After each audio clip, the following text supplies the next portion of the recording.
Kiukweli hii ndege imetuheshimisha sana na imechochea kuleta ukubwa wa klabu, kwa sababu wakati tumepaki alafu tunashuka huku ikitusubiri, kwanza jinsi pale tulivyotoka, wengi waliweza kutoka wachezaji, alafu mashabiki wakatoka, wale jamaa walikuwa wanaogopa, wanaona hili ni jeshi ama hiki ni kitu gani?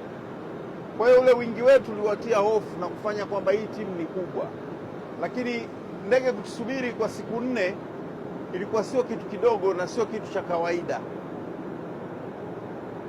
Mama, tunakushukuru sana sana sana sana sana kuliko maelezo yoyote.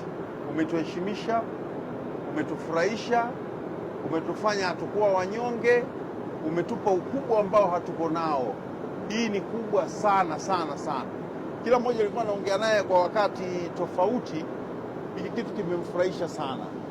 Kwanza umefanya safari yenyewe imekuwa nyepesi, kwa sababu ile kila mtu angeondoka na connection, tusingeondoka kwa wingi huu.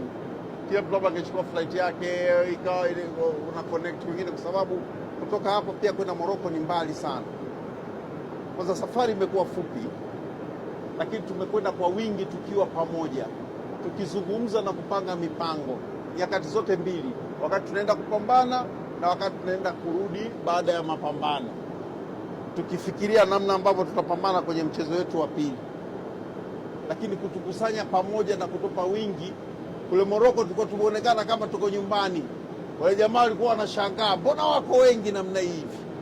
Wakawa wanaambiana obvious kwamba wamekuja na ndege yetu, hawa watakuwa wamekuja na ndege yao, lakini nyuma ulikuwa ni mkono wako mama.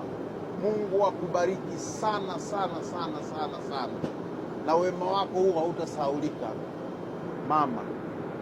Mitano tena.